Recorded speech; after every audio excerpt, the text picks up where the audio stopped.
لب ولد زانتا ودرزا دراسي قويتوم قيلة ترختي موسى قرماتيون راهل عقباين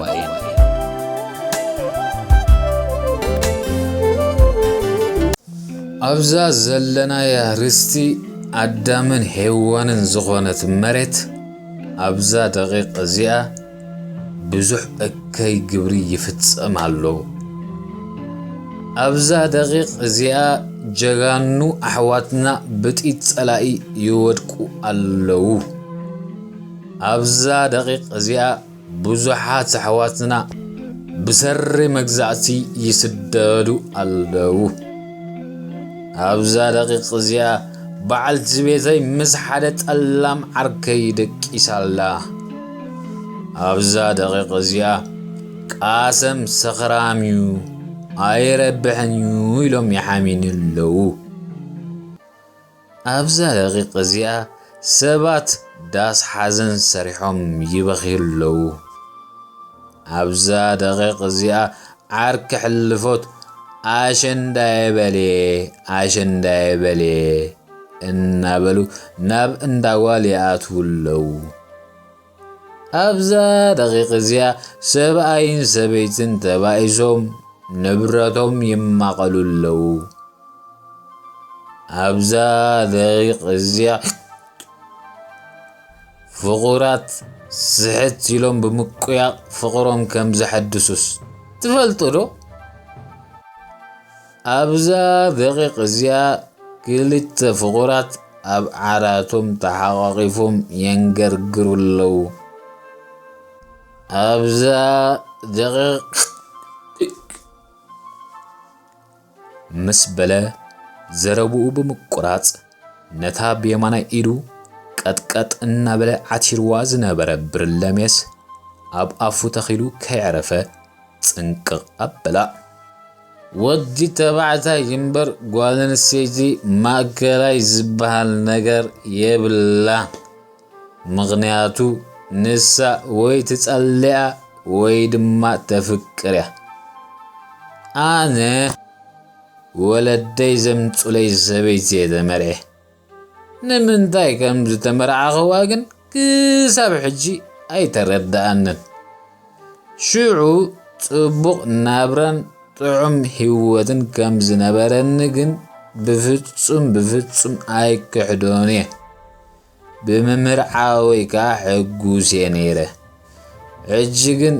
كذكرون ايدلني فقري مجمرع هيوتيو قبل مدتات أزيو قدائغا چنكات سلازي حانقولكم چنكات كيلمت تغلغلو نودي تبعزاي اتزغفن زتسبقن عدلو سبيتيا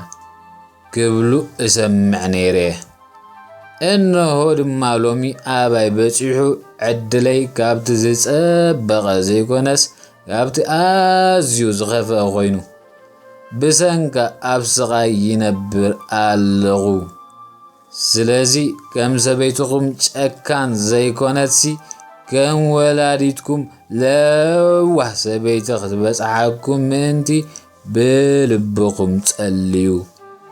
صبغ تقوال رينا لكم دد حريا اي تقويو كاب كفو امرو كفو ملكع خمز بلت فلاتو كميزي عذار بلوم تباين سفح امرو نمبر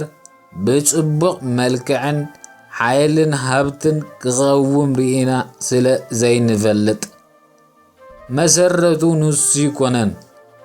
كل غزين نتفكركم منبر نتفكروان حدار اي تمرتو ابزغت گنزبو زلكم حدا حق گنالو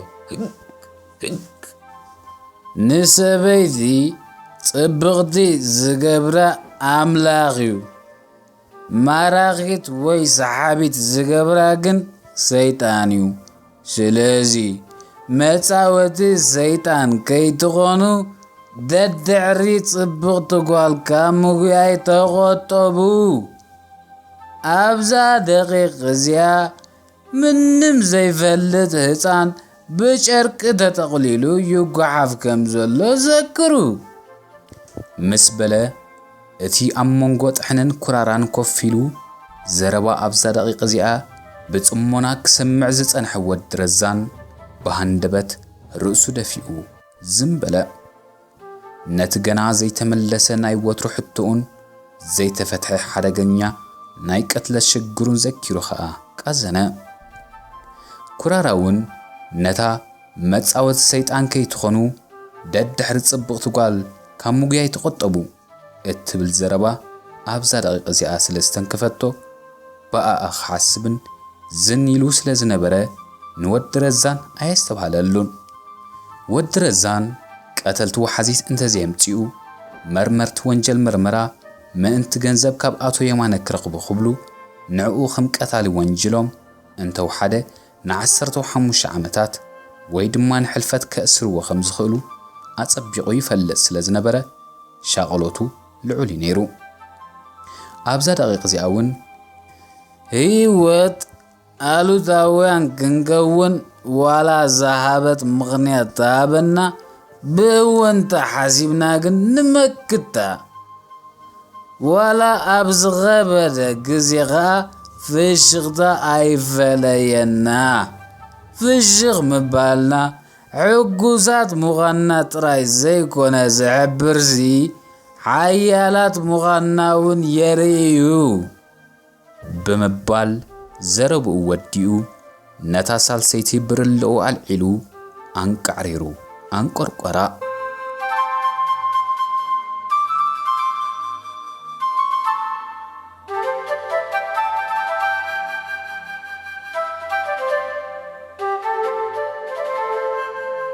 ቀስተ ደበና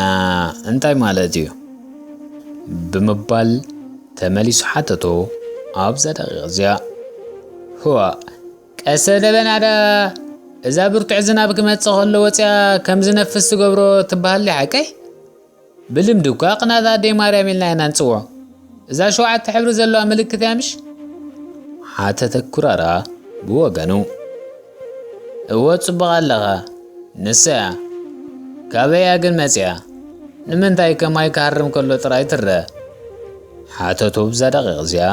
ደጊሙ እንድዒ ማይ ከተንፍስ ትኸውን ሓቂ ዘረባ ማይ ከይሃርም ስለ ተኽልክል ዘሕብያ እኳ የለን መለሰ ኩራራ ነቶም ብየማነ ጸጋሙ ዝነበረ ዕርኽቱ እናጠመተ በል ስማዕ ዝዓወይ በመሰረት መጽሐፍ ቅዱስ እግዚአብሔር ንመሬት ኣብ ዘበነኖ ብማይ ኣይህጥፊዎ ከም ዝነበረ ኩልና ንፈልጦ ኢና እግዚአብሔር ግን ብድሕሪኡ ንመሬት ብማይ ከም ዘየጥፍኣ ንኖህ ቃል ኪዳን ኣትዩሉ እዩ ቀስተ ደበናኸ ምልክት ናይቲ ልዑል ፈጣሪ ምስ ነቢ ኖህ ዝኣተወ ቃል ኪዳን እያ እዚ ኣብ ኦሪት ዘፍጥረት ምዕራፍ 9 ካብ ፍቕሪ 11 ክሳብ 16 ተጠቒሱለካ ንበቦ ቀስተ ደበና ኣብ ግዜ ዝናብ ጥራይ ትኽሰተሉ ምኽንያት እምበር ምልክት መድሕን ጥፋት ማይ ኣይህ ስለ ዝኾነት እያ ረዘነትካ ንማቴዎስ መድሕን ጥፋቱ እያ በዚ መሰረት ድማ ኣነ እውን ቀስተ ደበና ኢለ ዝፅዋዕ ዘለኹ በሎ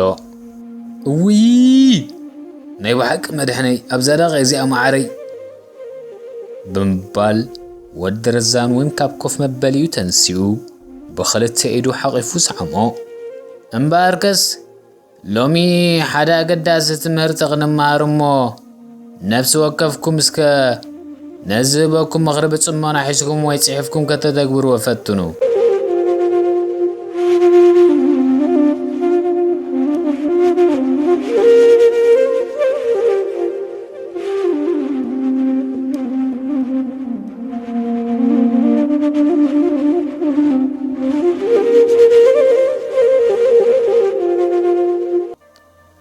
ኣካላትና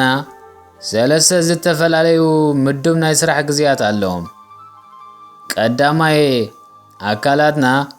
ካብ ሰዓት 4 ወጋሕታ ክሳብ ሰዓት 11 ረፋድ ንሰውነትና ዘየድሊ ነገራት ዘጽርየሉን ዝጉሕፈሉን ግዜ እዩ። ኣብ ሰዓት እዚ ምግቢ ምምጋብካ ንስራሕ ጽሬት ኣካላት ተወሳኺ ስራሕ ወይ ድማ ዓንቃፊ ክኸውን ስለ ዝኽእል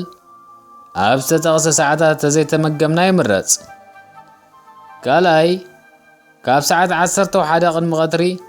ክሳብ ሰዓት 8 ናይ ምሸትካ ኣካላትና ነዝሃብናዮ ምግቢ ዝሕቅቐሉ ናይ ስራሕ ግዜ እዩ። ኣብ ውሽጢ እዚ ሰዓታት እዚ ጥራይካ ክንምገብ ይግባአና። ሳልሳይ ድማ ካብ ሰዓት 8 ናይ ምሸት ክሳብ ሰዓት 4 ናይ ንጎ ኣካላትና ነቲ ብግቡእ ዝሕቀቆ ምግቢ መፅዩ ነናበቱ ዝውዛዓሉ ግዜ እዩ። ኣብ ሰዓታት እዚ ምግቢ ወይ መስተ ምውሳድ ግቡእ ስራሕ ኣካላትካ ምዕንቃፍ ሓሊፉ ብቐጥታ ናይ ምሕቃቕ መስርሕ ስለ ዘይካየደሉ ኸ ኣብ ከስዓን ካለን ይኽዘን ማለት እዩ። ዝተኸዘነ ምግቢኻ ቀልጢፉ ስለ ዝበክዕን ምጸት ስለ ዝፈጠርን ንኣካላትና ጽቡቕ ኣይኮነን። ስለዚ ኩሉ ኣብ ግዚኡን ሰዓቱን ምውሳድ ተመራፂ ይኸውን ምስ በለ ዳንዱር ሰሚዕኻ ዶ? ኣብዛ ደቂቕ እዚኣ ዝበሎ ለይትን ቀትርን ብዘይ ዕረፍቲ ክትሕይኽ ሓርማዝ መሲልካ ኣለኻ። ንኣካላትካ ዕረፍቲ ሃቦ ወይ ዝብለካ ዘሎ ክንደይ ኮን ትምዘን ትኸውን? 150 ኪሎ ዳ ትኸውን ኢኻ ምሽ በሎ ኩራራ ናብ ሓደ ኣዝዩ ጉልቡት መንእሰይ እናኣመልከተ ሓቂዩ ዳንዱር ነፍሲ ኪሓምምካ ከለኻም ገለ ግበር ኢሎም ብሓባር ምስ ወቐስዎኻ ዳንዱር ደኒኑ ትንበለ። ካልእ ሚዛን ሰውነትና ንምፍላጥን ንምሕላውን እንታይ ክንገብር ከም ዘለና ይኽሕብረኩም እብለኩም ኣለኹ። እዞም ኣሕዋተይ ብመጀመርያ ኩላትኩም ስፖርት ማለት ምንቅስቓስ ኣካላት ኣዘውትሩ። ምክንያቱ ስፖርት ጥዑይ ኣእምሮ ንክህልወካ ጥንኩርን ጥዕኑ ዝሓለወ ኣካላት ንኽትውንን ይኽእለካ። ንጭዋዳታት ሰውነት ብምጥንካር እርጋን ይከላኸል። ኣብ መንጎ ጻዓዱን ቀያሕትን ዋህታት ደም ግቡእ ሚዛን ክህሉ ይሕግዝ። ኣብ ምምሕያሽን ምቁፅጻርን ሕማም ሽኮር እውን ዓቢ ግደ ስለ ዘለዎ ስፖርት ከም ዕለታዊ ምግቢ ውሰድዎ ሓደራ። ከምኡውን ስፖርት ሕጉስ ህይወትን ነፍሰ ምትእማንን ከደንፍዕ ዝኽእል ኣዝዩ ኣገዳሲ ነገር እዩ። ስለዚ ኣብ ሰሙን 3 ግዜ ፍርቂ ሰዓት ፀወታ ኩዕሶ ምጽዋት፣ ምሕምባስ፣ ብሽክለታ ምዝዋር፣ ሙጉያይ ወዘተ ኣድላይ እዩ። ክብደትና ልዕሊ ወይ ትሕቲ ዝግብኦ ሚዛን ከይከውንካ ቀጻሊ ክንሕልዎ ኣለና። ሚዛንና ግን ብኸመይ ኢና ትልክዕ ቆኑ ንፈልጦ? ጥዕናዊ ሚዛን ከ ክንደይ እዩ? ነዚ ንምፍላጥ ነስዕ ፎርሙላ ወይ መስርሕ ንጠቐም። ሓባሪ ጥዕናዊ ሚዛን ሰውነትና ንምፍላጥ ንቑመትና ብገዛእ ርእሱ ኣባዚሕና ሚዛንና ንመቕሎ እሞ ውፅኢቱ ካብ 19 ክሳብ 25 ኮይኑ ኣብ ጽቡቕ ጥዕናዊ ክብደት ከም ዘለና ነረጋግጽ ማለት እዩ። ካብ 19 ክሳብ 25 ተጎዲሉ ወይ ተወሲኹ ኸ ትሕቲ ምጡን ክብደት ወይ ልዕሊ ምጡን ክብደት ኣለና ማለት እዩ። ንኣብነት ኣነ 1.8 ሰንቲሜትር ይቕመተይ፣ ሚዛነይ ከ 60 ኪሎ ግራም እዩ። ኣበየናይ ናይ ጥዕና ሚዛን ከም ዘለኹ ንምፍላጥ ንሚዛነይ ማለት ን60 ኪሎ ግራም ነቲ ብገዛእ ርእሱ ዝረብሐ ቁመተይ ማለት ነቲ 1.8 ሰንቲሜትር ዝረብሖ 1.8 ሰንቲሜትር ዝረይ መቕሎ ማለት እዩ። እዚ ማለት ከ 1.8 ዝረብሖ 1.8 3.24 ሜትሮ ይኸውን። እምበኣርከስ 60 ኪሎ ግራም ዝተመቕሎ ን3.24 18 መፂለይ ኣሎ ማለት እዩ።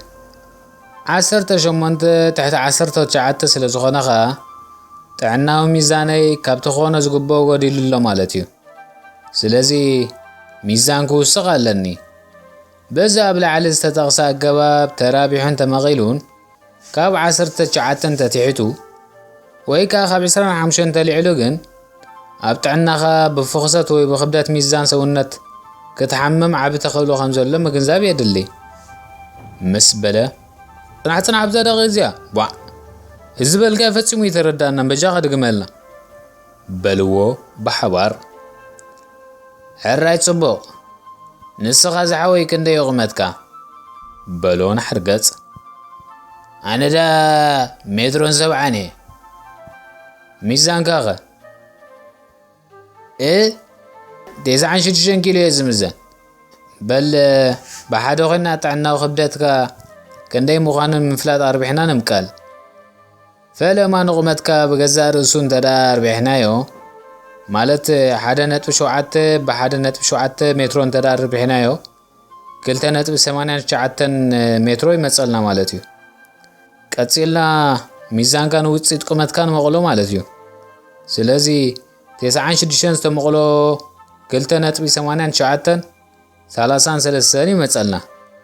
33 ልዕሊ 25 ስለ ዝኾነ ቁመትካ ሚዛንካን ኣይተመጣጠነን ኣሎ ስለዚ ሚዛንካ ክትንክለካ ማለት እዩ ዝሓወይ ተረዲእካ ዶ በሎ ኣብዛ ደቂቕ እዚኣ ትኩር ኢሉ ዓይና ሓርገጽ እናጠመተ እወ ተረዲእንሎ ብዛ ደቂቕ እዚኣ የቐኒየለይ በሎ ሓርገጽ እውን ከምስምስ እናበለ ኣብዛ ደቂቕ እዚኣ ተዛረብ እናበሉ ዘለምቲ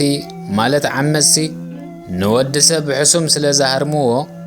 ምስ ደሙ ጸይሮም ናብ ሸላኡ ይመልስዎ ኣለዉ ኣብዛ ደቂቕ እዚኣ ወዲ ሰብ ትምናይ ምባል መሰለይ ብሕጊ ይሕልው ስለ ዝኾነ እምብለይ ኣይዛረብን ብምባል ካብ መርመራ ብሰላም ናብ ሸላው ይምለስ ኣሎ ኣብ ዓለም